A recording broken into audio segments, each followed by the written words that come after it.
Assalomu alaykum aziz tomoshabinlar. Bugun biz hammamizni bevosita yoki bilvosita qiziqtiradigan, oilamiz va yaqinlarimiz hayotiga bevosita ta'sir etadigan eng muhim mavzulardan biri pensiya tizimidagi yangiliklar haqida batafsil gaplashamiz. Agar sizning oilangizda pensionerlar bo'lsa, o'zingiz yaqin kelajakda pensiyaga chiqishni rejalashtirayotgan bo'lsangiz yoki shunchaki mamlakatimizdagi ijtimoiy himoya tizimi qanday o'zgarayotgani bilan qiziqsangiz, bu video aynan siz uchun, Xudo xohlasa. Bugungi ma'lumotlar nafaqat foydali bo'ladi, balki sizning hayotingizni sezilarli darajada osonlashtirishi ham mumkin. Ayniqsa, keksa avlod vakillari uchun yillar davomida to'plangan muammolarni hal qilishda katta yordam beradi.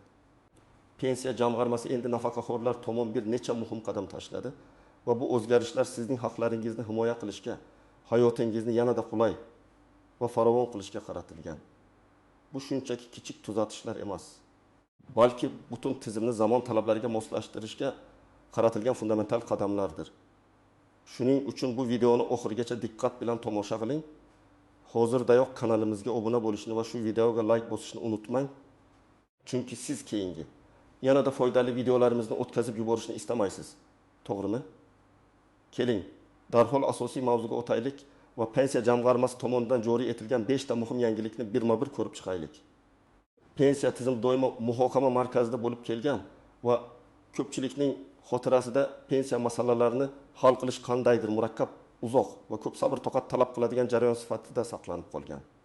Oldinlari oddiygina ma'lumot olish uchun ham, hujjat topshirish yoki pensiyani qayta hisoblash uchun ham pensiya jamg'armasi bo'limlariga shaxsan borib uzoq navbatlarda turishga majbur edik. Bu navbatlar ayniqsa yozning jazirama kunlarida yoki qishning qahraton sovuqlarida keksa yoshdagi fuqarolarimiz uchun juda og'ir sinov bo'lardi.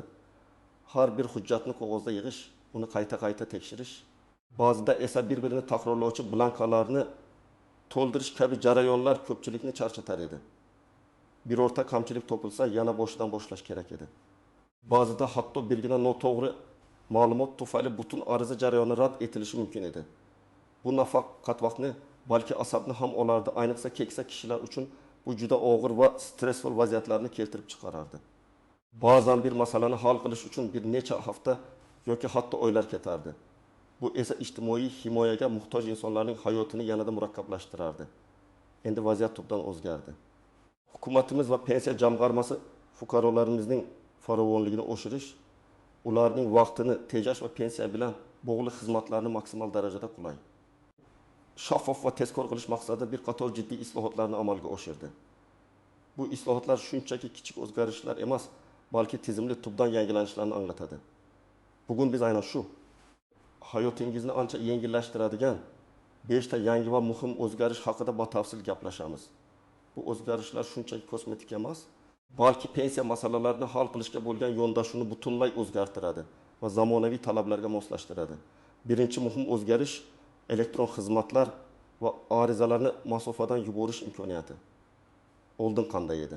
Pensiya masalasi bo'yicha murojaat qilish uchun har bir fuqaro albatta pensiya jamg'armasining hududiy bo'limlariga shaxsan borishi shart edi. Bu esa ko'pincha uzun navbatlarda turish, hujjatlarni qog'oz shaklida yig'ish, ularni qayta tasdiqlatish kabi byurokratik to'siqlarga duch kelishni anglatardi. Misol uchun oddiy bir ma'lumotnoma olish uchun ham bir necha soat vaqt sarflanishi mumkin edi. Agar siz qishloq joydan bo'lsangiz, shahar markaziga borib kelishning o'zi katta qiyinchilik, xarajat va vaqt talab qilardi. Barcha hujjatlar, masalan, ish staji to'g'risidagi ma'lumotnomalar, ish haqi haqidagi ma'lumotlar va boshqalar faqatgina qog'oz shaklida qabul qilinardi. Bu esa ko'pincha xatoliklarga, hujjatlarning yo'qolishiga yoki ularni qayta yig'ish zaruratiga olib kelardi. Endi esa vaziyat tubdan o'zgardi. Hukumatimiz tomonidan joriy etilgan yagona interaktiv davlat xizmatlari portali, ya'ni MyGov.uz orqali pensiya bilan bog'liq deyarli barcha xizmatlarni uyda o'tirgan holda masofadan turib olish imkoniyati yaratildi. Bu deganda, siz endi pensiya tayinlash, qayta hisoblash, turli ma'lumotnomalar olish yoki hatto pensiya to'g'risidagi ma'lumotlarni tekshirish uchun uydan chiqishingiz shart emas. Siz shaxsiy kabinet ochib, elektron ariza berishingiz, kerakli hujjatlarning skanerlangan nusxalarini yuklashingiz va elektron imzo bilan tasdiqlashingiz mumkin. Bu nafaqat vaqtingizni tejaydi, balki ko'plab qog'ozbozliklardan xalos etadi. Keling, real hayotiy misollar orqali ko'rib chiqaylik.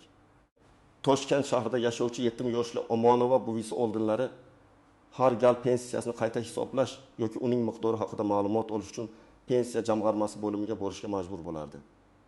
Bu safar avtobusda borib kelib, navbat kutish uning sog'ligiga va ruhiyatiga salbiy ta'sir qilardi. Endi uning farzandi yordamida MyGov.uz portali orqali uydan turib ariza berdi. Kerakli hujjatlarning skanerlangan nusxalarini yukladi va atigi bir hafta ichida masalasi hal bo'ldi. Omonova buvisi bu vaqtini nevaralari bilan o'tkazdi, o'zining sevimli mashg'ulotlari bilan shug'ullandi. Yana bir misol. Farg'ona viloyatida yashovchi 65 yoshli Normatov boboning ish staji bilan bog'liq ba'zi aniqlanmagan joylari bor edi. Oldin bu holatda juda ko'p idoralarga borib, ma'lumotnomalar yig'ib yurish kerak edi. Hozir u elektron murojaat qildi va pensiya jamg'armasi xodimlari ma'lumotlarni mavjud elektron bazalardan o'zlari tekshirib, unga aynan qaysi hujjatlar yetishmayotganini aniq ko'rsatib berishdi. Natijada Normatov boboning ortiqcha yugurishiga, stressga tushishiga hojat qolmadi. U faqatgina aniq ko'rsatilgan hujjatlarni topib, ularning nusxalarini elektron tarzda yubordi. Kimlar uchun bu o'zgarish muhim? Raqamli savodxonligi past bo'lgan, kompyuter yoki smartfon bilan ishlashda qiynaladigan keksa yoshdagi fuqarolarimiz biroz qiynalishi mumkin.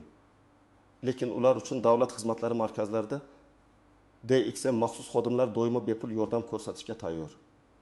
Ular sizga elektron ariza to'ldirishda, hujjatlarni skanerlashda va elektron imzo olishda ko'maklashadi. Shu bilan birga yoshlar va kompyuter bilan ishlay oladiganlar uchun bu katta qulaylik va vaqtni tejash imkoniyati bo'ladi. Hozirgi zamonda deyarli har bir oilada kompyuter yoki smartfon borligini hisobga olsak, bu o'zgarish ko'pchilikning hayotini osonlashtiradi. Ikkinchi muhim yangilik pensiyani qayta hisoblashning soddalashtirilgan tartibi. Ilgari qanday edi? Pensiya miqdori fuqaroning ish staji, ish haqi va boshqa omillarga qarab hisoblanar edi. Agar pensiyaga chiqqandan keyin ham ishlashda davom etsangiz yoki avvalgi ish haqingiz to'g'risidagi ma'lumotlar aniqlansa, pensiyani qayta hisoblash uchun har safar alohida ariza berish, yangi ish staji yoki ish haqi to'g'risidagi ma'lumotnomalarni yig'ish talab qilinardi. Bu jarayon ham yuqorida aytilgandek ko'p vaqt va kuch talab qilardi. Ko'plab pensionerlar esa shu qiyinchiliklar tufayli qo'shimcha ish staji yoki yuqori ish haqi pensiyasiga qo'shilmasdan kamroq pul olishda davom etishardi. Ba'zan yillar o'tib pensiyaning noto'g'ri hisoblanganini bilib qolishardi.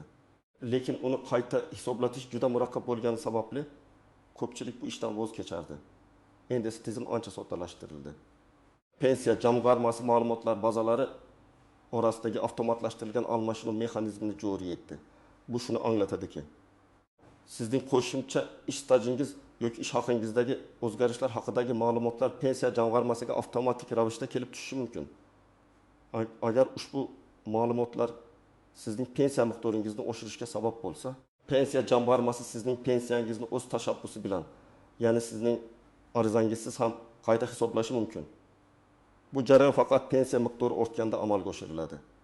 Ya'ni agar qayta hisoblash natijasida pensiya miqdori kamayishi kerak bo'lsa, u kamaytirilmaydi. Bu esa pensionerlar uchun juda katta himoya va qulaylikdir. Misol uchun, 62 yoshli Qodirov janoblari pensiyaga chiqqandan so'ng yana 3 yil davomida faoliyat yuritdi. Oldin u bu 3 yillik ish stajini pensiyasiga qo'shish uchun alohida ariza berishi, ish joyidan ma'lumotnomalar olib kelish kerak edi. Hozirgi yangi tizim tufayli uning qo'shimcha staji avtomatik ravishda hisobga olindi va pensiyasi miqdori sezilarli darajada oshirildi. Qodirov janoblari hatto bu haqida bilmasdi ham. Toki uning pensiya kartasiga odatdagidan ko'proq pul tushgunicha. Pensiya jamg'armasi unga bu haqida SMS orqali xabar berib, shaffoflikni ta'minladi. Yana bir misol, 7 yoshli Karimov xola. Uning pensiyasi hisob kitobida avvalroq yo'l qo'yilgan kichik xatolik tufayli unga kam pensiya tayinlangan edi. Yangi tizimda turli idoralar ma'lumotlar bazalari orasidagi almashinuv tufayli bu xatolik aniqlandi va uning pensiyasi o'tgan oylar uchun qayta hisoblanib, qo'shimcha pullar to'lab berildi. U bu haqida o'zi borib murojaat qilishga majbur bo'lmadi. Chunki tizim buni mustaqil ravishda aniqladi. Kimlar xavotirlanishi kerak, kimlar esa xavotirlanishi shart emas. Hujjatlari to'liq bo'lmaganlar yoki eski ma'lumotlar bazalarida xatoliklarga ega bo'lganlar o'z ma'lumotlarini tekshirishlari kerak. Balki sizning ham pensiyangiz qayta hisoblanishi kerakdir. Ammo aksariyat pensionerlar uchun bu faqatgina ijobiy o'zgarish bo'lib, ularning moliyaviy ahvolini yaxshilashga xizmat qiladi. Uchinchi muhim yangilik nogironlik pensiyasini tayinlash mezon kengaytirilishi. Ilgari qanday edi? Nogironlik pensiyasini olish qat'iy belgilangan tibbiy mezonlar va cheklangan kasalliklar ro'yxati bilan bog'liq edi. Ko'plab kasalliklar, garchi ular insonning ish qobiliyatini sezilarli darajada cheklasa ham, nogironlik pensiyasi olishga yetarli asos bo'lmasdi. Tibbiy komissiyadan o'tish jarayoni murakkab, ko'p bosqichli va ko'pincha subyektiv qarorlarga asoslangan edi. Bu esa ko'plab og'ir kasalliklardan aziyat chekkan, ammo qonuniy nogiron maqomini ola olmagan fuqarolarni ijtimoiy himoyasiz qoldirar edi. Masalan, surunkali kasalliklar rivojlanishining boshlang'ich yoki o'rta bosqichlarida pensiya tayinlanmasdi. Holbuki bu bosqichlarda ham insonning mehnat qilish qobiliyati cheklangan bo'ladi. Endi esa adolat va insonparvarlik tamoyillari asosida nogironlik pensiyasini tayinlash mezonlari sezilarli darajada kengaytirildi. Yangi tibbiy mezonlar joriy etilib, ilgari nogironlik pensiyasi olishga yetarli bo'lmagan bir qator surunkali va og'ir kasalliklar, shu jumladan ayrim ruhiy kasalliklar va endokrin tizimi buzilishlari ham ushbu ro'yxatga kiritildi. Bu o'zgarishlar insonning hayot sifatini va mehnat qobiliyatini real baholashga imkon beradi. Tibbiy ekspertiza jarayoni ham shaffoflashtirilib, qat'iy mezonlarga asoslanadigan bo'ldi. Misol tariqasida Evin yoshli Xolmatov akamiz uzoq yillardan beri surunkali buyrak kasalligidan aziyat chekadi. Ilgari uning kasalligi og'ir bo'lsa ham, nogironlik pensiyasi olish uchun belgilangan mezonlarga to'liq mos kelmagani uchun pensiya tayinlanmagan edi.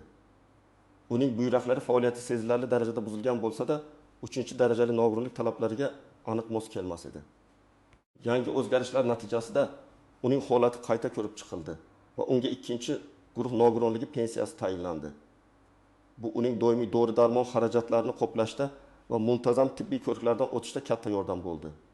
Yana bir misol, 45 yoshli Gulnor opamiz og'ir ruhiy xastalik tufayli ishga yaroqsiz edi.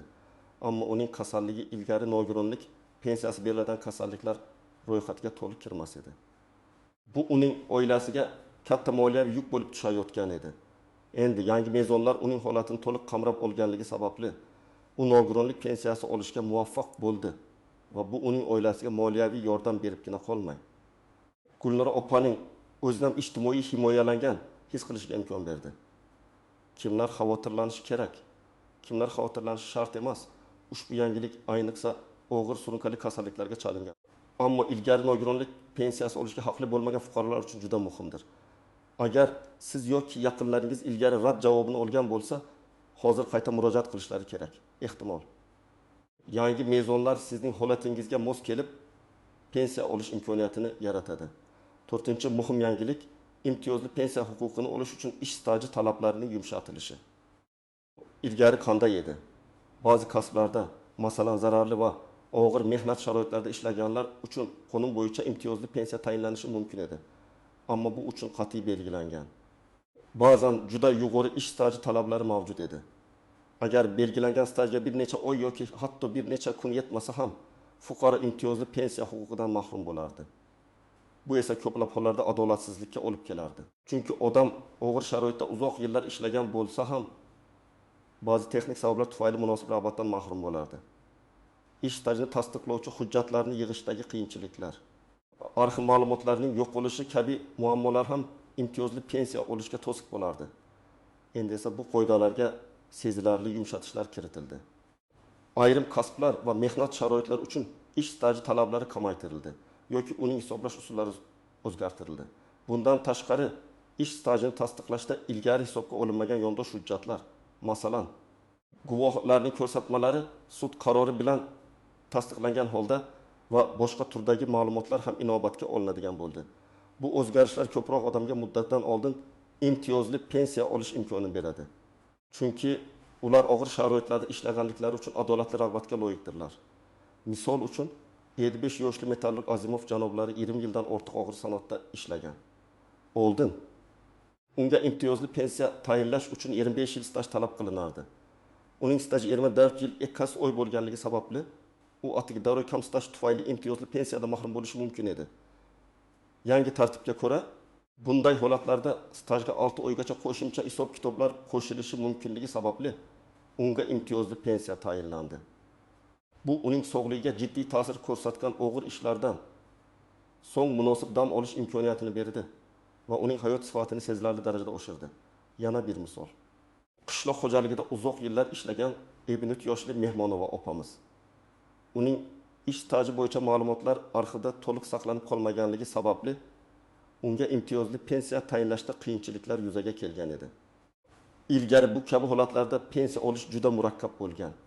Endi yangi qonunlar bilan bunday holatlarda guvohlarning ko'rsatmalari sud orqali tasdiqlangan va boshqa yondosh hujjatlar, masalan, mahalladan olingan ma'lumotnomalar ham ish stajini tasdiqlashda hisobga olinadigan bo'ldi. Bu unga pensiyasini muddatidan oldin olishga yordam berdi va uning moliyaviy ahvolini yaxshiladi. Kimlar xavotirlanishi kerak? Kimlar xavotirlanishi shart emas. Staj yetmaydiganlar yoki ish staji aniqlanmaganlar, ayniqsa zararli va og'ir sharoitlarda ishlaganlar o'z holatlarini qayta ko'rib chiqishlari va pensiya jamg'armasiga murojaat qilishlari kerak. Bu yangilik ularga yangi imkoniyatlar ochib beradi. 5-chi va eng muhim yangilik pensiyaga qo'shimcha rag'batlantiruvchi to'lovlar va imtiyozlar joriy etilishi. Ilgari qanday edi? Pensionerlar asosan o'zlarining asosiy pensiya to'lovlari bilan kifoyalanishar edi. Mamlakat iqtisodiyoti rivojlanishi bilan pensiyalar miqdori oshirilib borilgan bo'lsa-da, ularning hayotini yanada yengillashtirishga qaratilgan qo'shimcha imtiyozlar va rag'batlantiruvchi to'lovlar cheklangan edi. Bu esa ayniqsa kam ta'minlangan pensionerlar uchun ba'zi xizmatlar, masalan, tibbiy xizmatlar, kommunal to'lovlar og'ir yuk bo'lib tushishiga olib kelardi. Ko'pgina hollarda pensionerlar o'z pensiyalarining katta qismini aynan shu ehtiyojlarga sarflashga majbur bo'lishardi. Endi esa mamlakatimizdagi pensionerlarning turmush farovonligini oshirish maqsadida bir qator qo'shimcha rag'batlantiruvchi to'lovlar va imtiyozlar joriy etildi. Bu imtiyozlar qatoriga kommunal to'lovlarga belgilangan miqdorda chegirmalar, jamoat transportidan foydalanishda imtiyozlar, ayrim tibbiy xizmatlarga subsidiya, shuningdek ehtiyojmand oilalardagi pensionerlar uchun bir martalik moddiy yordam kabi chora-tadbirlar kiradi. Bu kabi qo'shimcha yordamlar pensionerlarning moliyaviy yukini yengillashtirib, ularga ko'proq imkoniyatlar yaratadi. Misol uchun, Qarshi shahrida yashovchi 75 yoshli Rustamov bobo. Uning pensiyasi har oy kommunal to'lovlarning katta qismini qoplamas edi. Qish oylarida isitish uchun gaz, yozda konditsioner uchun elektr energiyasi xarajatlari uning pensiyasining deyarli yarmini tashkil etardi. Endi yangi imtiyozlar tufayli u gaz va elektr energiyasi uchun belgilangan miqdorda chegirmalar olmoqda. Bu uning oylik xarajatlarini sezilarli darajada kamaytirdi va unga oziq-ovqat yoki dori-darmonga ko'proq pul sarflash imkoniyatini berdi. Yana bir misol, 68 yoshli Nodira opamiz. Uning tishlari bilan bog'liq muammosi bor edi. Tish protezi kerak edi. Oldin davlat poliklinikalarida faqat asosiy xizmatlar ko'rsatilar edi. Qimmatroq tish protezi uchun esa to'liq pul to'lash kerak edi. Uning pensiyasi bunga yetarli emas edi va u uzoq vaqt qiynalib yurardi. Endi yangi tizimga ko'ra ba'zi tibbiy muassasalarda pensionerlarga tish protezi va ko'zoynak xarid qilish uchun belgilangan miqdorda subsidiya beriladigan bo'ldi. Bu unga sifatli tish protezi o'rnatish imkonini berdi va uning hayot sifatini sezilarli darajada yaxshiladi. Kimlar xavotirlanishi kerak, kimlar xavotirlanishi shart emas. Bu faqat ijobiy o'zgarish bo'lib, barcha pensionerlar uchun qo'shimcha qulayliklar yaratadi. Faqat pensionerlar bu imtiyozlardan xabardor bo'lib, ulardan foydalanish tartibini o'rganishlari kerak. Bu yangilik har bir pensionerning hayotini yanada qulay va moliyaviy jihatdan barqaror qilishga qaratilgan muhim qadamdir. Endi esa ushbu yangiliklar bilan bog'liq bo'lgan ba'zi istisnolar, e'tibor berish lozim bo'lgan jihatlar va sezilmas nuanslar haqida gaplashaylik. Chunki har qanday tizimda har doim barchani qamrab oladigan yagona yechim bo'lmaydi va ba'zi vaziyatlarda qo'shimcha e'tibor talab qilinadi. Hujjatlarning raqamlashtirilishi masalasida to'g'ri pensiya jamg'armasi va boshqa davlat idoralari hujjatlarni raqamlashtirish bo'yicha katta ish olib bormoqda, ammo barcha hujjatlar ham avtomatik tarzda raqamli bazaga o'tkazilmagan. Ayniqsa eski arxiv hujjatlari, kolxozlarda ishlaganlik haqidagi ma'lumotlar, harbiy xizmat stajini tasdiqlovchi hujjatlar hali ham qo'shimcha tekshiruvlarni talab qilishi mumkin. Masalan, 1990-yillargacha bo'lgan davrdagi ish stajlari ko'pincha elektron bazalarda to'liq aks etmasligi mumkin. Agar sizda shu kabi noaniq joylar bo'lsa, avvalo MyGov orqali shaxsiy kabinetingizda ma'lumotlaringizni tekshirib oling. Agar biror kamchilik aniqlansa, tegishli ma'lumotnomani taqdim etishga tayyor turing. Bu jarayonni tezlashtirishga yordam beradi. Ma'lumotlar bazalarining integratsiyasi haqida. Tizimlararo integratsiya faol davom etmoqda va bu juda katta loyiha. Ba'zan turli idoralar, masalan, Bandliklar ko'maklashish markazi, soliq idorasi, kadastr agentligi o'rtasida ma'lumot almashinuvida kechikishlar yoki texnik nosozliklar yuzaga kelishi mumkin. Bunday hollarda elektron arizangizga qo'shimcha ravishda qo'lingizdagi qog'oz hujjatlarning skanerlangan nusxalarini ilova qilish orqali jarayonni tezlashtirishingiz mumkin. Bu sizning arizangizni ko'rib chiqish muddatini qisqartirishga va tushunmovchiliklarning oldini olishga yordam beradi. Unutmangki, har qanday yangi tizim joriy etilganda dastlabki bosqichda kichik texnik muammolar bo'lishi tabiiy hol. Pensiya miqdorining qayta hisoblanishi bilan bog'liq muhim jihat. Pensiyaning qayta hisoblanishi faqat pensiya miqdori oshgandagina amalga oshiriladi. Ya'ni, agar sizning yangi hisob kitoblar bo'yicha pensiya miqdoringiz avvalgisidan kam bo'lsa, u pasaytirilmaydi. Bu esa pensionerlar uchun muhim himoya mexanizmi bo'lib, ularning moliyaviy barqarorligini ta'minlaydi.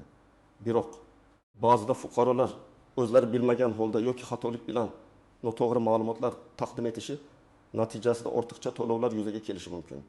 Bunday hollarda qonun bo'yicha ortiqcha to'langan mablag'lar keyinchalik qaytarilishi kerak bo'ladi. Shuning uchun arizalardagi ma'lumotlarni diqqat bilan tekshirish va barcha hujjatlarning to'g'riligiga ishonch hosil qilish juda muhim. Agar shubha tug'ilsa, mutaxassisdan maslahat olishdan tortinmang. Texnik yordam masalasida raqamli xizmatlardan foydalanishda qiynalayotganlar uchun davlat xizmatlari markazlari DXM xodimlari bepul yordam ko'rsatishga tayyor. Ular sizga MyGov uz portalidan ro'yxatdan o'tishda, elektron imzo, e-imzo olishda va arizalarni to'ldirishda bosqichma-bosqich yordam berishadi. Bu juda muhim, chunki texnologiyalar barchaga birdek oson bo'lmasligi mumkin. Bundan tashqari, uyali aloqa operatorlari va banklar ham pensionerlar uchun raqamli savodxonlikni oshirish bo'yicha maxsus kurslar, treninglar tashkil qilayotganini unutmang. Bu kurslar orqali siz internet bank, mobil ilovalar va boshqa qulayliklardan foydalanishni o'rganishingiz mumkin. Imtiyozlardan foydalanish tartibi haqida. Yangi joriy etilgan imtiyozlar va qo'shimcha to'lovlar har doim ham avtomatik tarzda barchaga taqdim etilmasligi mumkin. Ayrimlari uchun alohida ariza berish yoki tegishli tashkilotlarga murojaat qilish talab qilinadi. Masalan, kommunal to'lovlarga chegirmalar olish uchun mahalliy hokimiyat organlariga yoki bevosita kommunal xizmat ko'rsatuvchi tashkilotlarga murojaat etish kerak bo'lishi mumkin. Har bir imtiyozning o'ziga xos foydalanish tartibi, hujjatlar ro'yxati va muddatlari borligini esda tuting. Bu haqda pensiya jamg'armasining rasmiy saytidan yoki ishonch telefon orqali ma'lumot olish juda muhimdir. Har bir imtiyozning shartlarini aniq bilib olish uning imkoniyatlaridan to'liq foydalanishga yordam beradi. Endi esa aziz tomoshabinlar, yuqorida aytib o'tilgan 5 ta muhim o'zgarishdan maksimal darajada foydalanish va pensiya masalalarini osonlik bilan hal qilish uchun amaliy maslahatlar beraman. Bu maslahatlar sizning vaqtingizni va asabingizni tejashga yordam beradi. Ma'lumotlaringizni muntazam tekshiring. Birinchi va eng muhim qadam shaxsiy kabinetingizni MyGov uz portalida ro'yxatdan o'tkazish va ish stajingiz hamda pensiya hisob kitobingiz haqidagi barcha ma'lumotlarni diqqat bilan tekshirish. Agar elektron imzo bo'lmasa, uni davlat xizmatlari markazi DXM orqali juda oson va qulay tarzda olish mumkin. Bu bir marta qilinadigan ish, lekin keyinchalik sizga juda ko'p qulayliklar yaratadi. Chunki barcha arizalarni uyda o'tirib yuborishingiz mumkin bo'ladi. Har yil kamida bir marta shaxsiy kabinetingizni tekshirib turishni odat qiling. 2. Yangi o'zgarishlarni doimiy o'rganib boring. Pensiya jamg'armasining rasmiy veb-sayti Pensiya. Uz va ularning ijtimoiy tarmoqdagi saytlarini, Facebook, Telegram muntazam kuzatib boring. Yangiliklar va e'lonlarni o'qishga odatlaning. Bu sizga joriy etilayotgan yangi imtiyozlar, huquqlar va ulardan foydalanish tartib-qoidalari haqida tezkor ma'lumot olishga yordam beradi. Qonunchilik doimiy ravishda o'zgarib turadi. Shuning uchun xabardor bo'lish juda muhim. O'tu tegishli xizmatlardan faol foydalaning. Agar sizda nogironlik pensiyasi yoki imtiyozli pensiya olish huquqi bo'lsa va ilgari rad javobini olgan bo'lsangiz, yuqorida aytilgan o'zgarishlar doirasida shartlaringiz qayta ko'rib chiqilishini so'rab elektron ariza bering. Yangi mezonlarga to'g'ri kelishingiz mumkin. Shuningdek, agar siz pensiyaga chiqqandan keyin ham ishlashda davom etayotgan bo'lsangiz, pensiyangizni qayta hisoblash bo'yicha avtomatik tizim ishlamay qolgan bo'lsa, siz ham elektron ariza orqali murojaat qilishingiz mumkin. O'z huquqlaringizni himoya qilishda faol bo'ling. Dard hujjatlaringizni tartibga soling. Barcha ish staji, oylik maoshlar, tug'ilish to'g'risidagi guvohnomalar, nikoh guvohnomalari va boshqa muhim hujjatlaringizning asl nusxalarini yoki tasdiqlangan nusxalarini tartibli ravishda saqlab qo'ying. Raqamli ariza berishda ularning sifatli skanerlangan variantlari kerak bo'ladi. Agar qaysidir hujjat yo'qolgan bo'lsa, uni tiklash choralari haqida DXM yoki pensiya jamg'armasi xodimlaridan maslahat oling. Hujjatlarning to'liq va tartibli bo'lishi sizga har qanday pensiya masalasini tez va oson hal qilishga yordam beradi.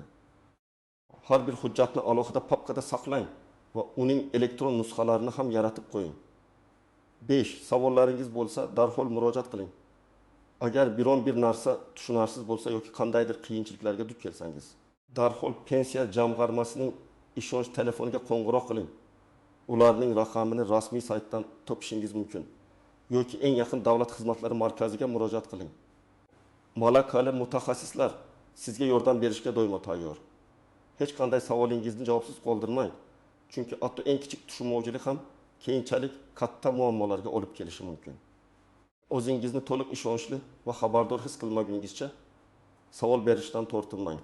Aziz do'stlar, ko'rib turganingizdek, pensiya jamg'armasi nafaqat o'z faoliyatini soddalashtirmoqda, balki fuqarolarimizga, ayniqsa keksa avlod vakillariga nisbatan yanada e'tiborli va g'amxo'r bo'lishga intilmoqda. Bu 5 ta muhim o'zgarish, bu faqat boshlanishi, kelajakda yanada ko'proq qulayliklar va imtiyozlar kiritilishi kutilmoqda. Asosiysi, siz o'z huquqlaringizdan xabardor bo'lishingiz va taqdim etilayotgan imkoniyatlardan faol foydalana olishingizdir. Bugun siz bilib olgan ma'lumotlar sizga va yaqinlaringizga albatta foyda keltiradi degan umiddaman. Chunki bilim va xabardorlik har doim eng katta kuchdir. Siz bu o'zgarishlar haqida nima deb o'ylaysiz? Qaysi biri siz uchun eng muhim va nima uchun? Izohlarda o'z fikrlaringizni yozib qoldiring. Biz har bir fikrni diqqat bilan o'qiymiz. Bu video sizga foydali bo'lgan bo'lsa, albatta unga like bosing va kanalimizga obuna bo'lishni unutmang. Kelgusi videolarda ko'rishguncha o'zingizni ehtiyot qiling va sog'lom bo'ling.